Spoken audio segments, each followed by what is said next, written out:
There is a moment every pilot remembers the first time they stand beneath an Airbus A380. It feels like standing under a flying skyscraper. This is not just a plane. It's the peak of human aviation achievement. You feel small, yet proud. But in the United States, this giant never became part of the skies we fly. Not a single US airline ever bought it. Why? That's the question we will explore. The A380 had everything: power, grace, and beauty. It made people fall in love with flying again. And yet, it never got the chance to truly soar above American soil. Why not? Let's begin. But before we dive into video, please subscribe our channel. The Airbus A380 was more than just a large aircraft. It was a dream turned into metal, wires, and wings. With 2 full decks stretching the length of its body, it could carry over 850 passengers in an all-economy layout, or around 500 in luxurious comfort. From the cockpit, flying it felt like steering a calm ocean liner through the skies. Its engines were powerful, yet the cabin remained so quiet, passengers often forgot they were flying. It wasn't just about capacity, it was about the experience. Airlines like Emirates added onboard lounges, showers, and private suites. Flying on the A380 wasn't just travel, it was an event. But for pilots and aviation lovers in America, it was a dream that never came true. No major US airline, neither Delta, United, nor American, ever ordered the A380. It's a decision that puzzled many because the aircraft checked nearly every box. Safe, quiet, efficient for its size, and beloved by passengers. So why did the world's largest aviation market turn away from aviation's most ambitious creation? The answer is not simple. It lies in strategy, infrastructure, and a very different vision of air travel. But one thing is clear: America missed out on the joy of flying the giant that made skies feel magical again. The Airbus A380 was not just a plane. It was a flying marvel that broke every limit aviation had ever known. With a wingspan wider than its fuselage was long, and the ability to carry over 800 passengers, it was the largest passenger aircraft ever built. But what made it truly special wasn't just its size. It was how it combined power, silence, and comfort in a way the world had never seen. Its 4 massive Rolls-Royce engines could lift over 1 million pounds, yet inside the cabin, passengers barely heard a thing. The cabin was pressurized at 6,000 feet instead of the usual 8,000, meaning less fatigue during long flights. Turbulence felt lighter. The air was fresher. Airlines turned it into a flying luxury hotel, with onboard bars, suites, and showers. This wasn't just progress, it was a revolution in passenger experience. The A380 made flying enjoyable again, even in economy class. It showed us that air travel didn't have to feel like a chore. It could feel grand. And that was the magic of the A380. It wasn't built just to transport people. It was built to inspire them. It reminded the world of the wonder of flight, a wonder that, sadly, never fully reached America. When Airbus launched the A380, it wasn't just building a big aircraft, it was building a vision of the future. They believed that as global travel grew, the world's busiest airports would become too crowded. Major hubs like London Heathrow, Tokyo Haneda, and New York JFK were already reaching their limits. The solution? Fewer flights, but bigger planes. Carry more people at once, reduce congestion, and make every slot count. That was Airbus's plan, and the A380 was designed exactly for that future. But across the ocean, Boeing saw things differently. Instead of hub-to-hub travel, Boeing believed people wanted to fly directly to their destinations. Why make passengers change planes at big, busy airports when you could offer non-stop service between smaller cities? Boeing focused on smaller, more fuel-efficient planes like the 787 Dreamliner, which could connect any 2 cities without needing a massive airport. This difference in thinking wasn't just about planes. It was about the entire shape of global air travel. Airbus was building for mega hubs. Boeing was building for flexibility and freedom. And in the US, that second vision won. The A380 was a beautiful answer to a question American airlines weren't asking. The future Airbus bet on just didn't arrive fast enough. So why did US airlines like Delta, United, and American all say no to the A380? The answer lies in how American airlines operate. Unlike Emirates or Singapore Airlines, US carriers don't rely on one big hub. Instead, they use a multi-hub system, spreading flights across many cities like Atlanta, Dallas, Chicago, and Los Angeles. This means they don't have enough passengers in one place to fill a massive plane like the A380 every day. Then there's the airport infrastructure problem. The A380 is so big that airports need special upgrades. Wider taxiways, stronger bridges, bigger gates, and even triple jetways for boarding. Most US airports weren't built for this, and upgrading them would cost millions. Only a few terminals in the whole country could even handle it. And finally, the biggest reason? Economics. The A380 has 4 engines. Newer planes like the Boeing 787 or Airbus A350 only have 2, but can fly just as far while using less fuel and costing less to maintain. Filling 550 seats every flight was a big risk, especially in the highly competitive and cost-focused US market. So it wasn't arrogance or short-sightedness. It was a clear, strategic decision. The A380 simply didn't fit the American model.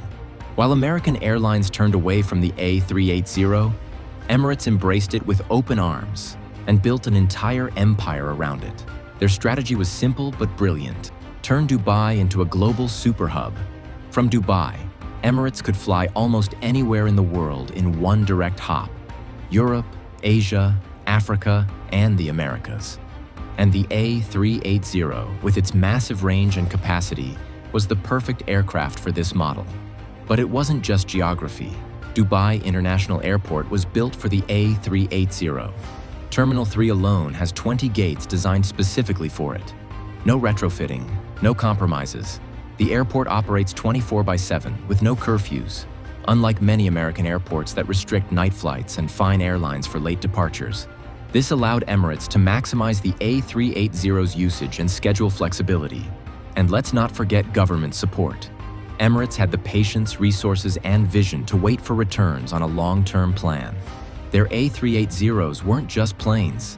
They were flying billboards for luxury and comfort. With onboard lounges, showers, and private suites, Emirates turned flying into an experience. In contrast, US Airlines had tighter margins, shareholder pressure, and aging airports. Emirates had a clear runway, and the A380 became their symbol of ambition. When the COVID-19 pandemic hit, the aviation world came to a sudden stop, and the A380 was one of the biggest victims. Over 90% of the global A380 fleet was grounded, parked in deserts and remote airfields. These once proud giants, symbols of ambition and luxury, now sat silent and still, baking under the sun. Airlines faced record losses. Even strong carriers were on the edge of bankruptcy. For the A380, it seemed like the final chapter. It was too big, too expensive to fly half-empty. In a world desperate to cut costs, the 4-engine Super Jumbo no longer made sense. Many airlines rushed to retire their A380s early. Airbus even announced the end of production.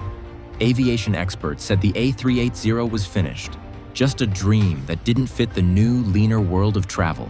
It was heartbreaking. This wasn't just any aircraft. It had changed what flying could feel like. And now, one by one, they were being sent to storage or scrapped. Empty jetways, covered engines, sealed cabin doors. It felt like watching a legend fade away. For many, this wasn't just a business decision. It was the quiet death of aviation's boldest promise, a farewell no one had prepared for. Just when the world had written the A380 obituary, something unexpected happened. As travel returned with surprising speed after the pandemic, airlines were caught off guard. There weren't enough new aircraft ready. Manufacturing delays, staff shortages, and skyrocketing demand created a crisis. People wanted to fly again, but airlines didn't have the capacity.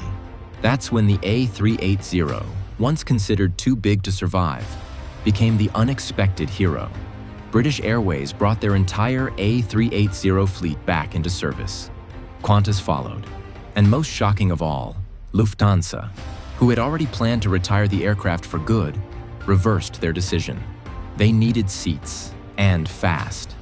And the A380 offered more than just seats. It offered comfort, familiarity, and a smooth ride passengers missed. It wasn't about prestige anymore. It was about practicality. Airlines that once viewed the A380 as a burden now saw it as a lifesaver, a second chance. This wasn't the grand future Airbus had imagined, but it was a new kind of relevance. The A380 was no longer aviation's crown jewel. It was a workhorse, called back to serve in a world that still needed its power. And in doing so, it earned a second life, not as a vision of tomorrow, but as a solution for today. The A380 may not have been a financial success, but it achieved something far more meaningful. It made people fall in love with flying again. In a world where air travel often feels cramped, rushed, and stressful, the A380 brought back a sense of grace and wonder.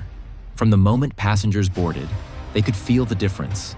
Quieter cabins, smoother rides, and more space in every class. Even economy passengers noticed the change. It wasn't just about size, it was about experience. Airlines created onboard bars, lounges, and private suites. The cabin air was fresher and the pressure lower, meaning less fatigue after long flights. Turbulence was softer. Everything felt more human, more thoughtful. For the aviation industry, that mattered. People didn't just book A380 flights, they chose them. They were willing to pay a bit more for the comfort. The A380 created a loyal following of travelers who believed flying could still feel special. So even if the A380 didn't make the most money, it made the most impact. It reminded the world what air travel could be when we build not just for profit, but for passion. It was proof that innovation is not only about efficiency, but also about beauty and boldness. Every era of aviation has its icon, the aircraft that defines a generation. The DC-3 brought air travel to the public. The 747 made it global. The Concorde pushed the limits of speed. And the A380, even with all its commercial struggles, earned its place among them. Not because it was the most profitable, but because it dared to dream bigger than ever before. The A380 challenged engineers to break new ground in aerodynamics, materials, and cabin design. It forced airports to modernize, and it redefined what passengers could expect in the sky. And while it didn't wear the colors of American Airlines, its DNA lives on. Many of its innovations were carried into the Airbus A350 and even inspired features in the Boeing 787. For those lucky enough to fly on it, the A380 still offers something rare. A flight that feels like an experience, not just a journey. A reminder of the magic that once defined aviation. So, was the A380 a mistake? Or was it a vision born too soon? Maybe it was both. But one thing is certain. It left a legacy of courage, beauty, and boldness. In a world chasing efficiency, the A380 dared to chase awe. And that's what makes it unforgettable.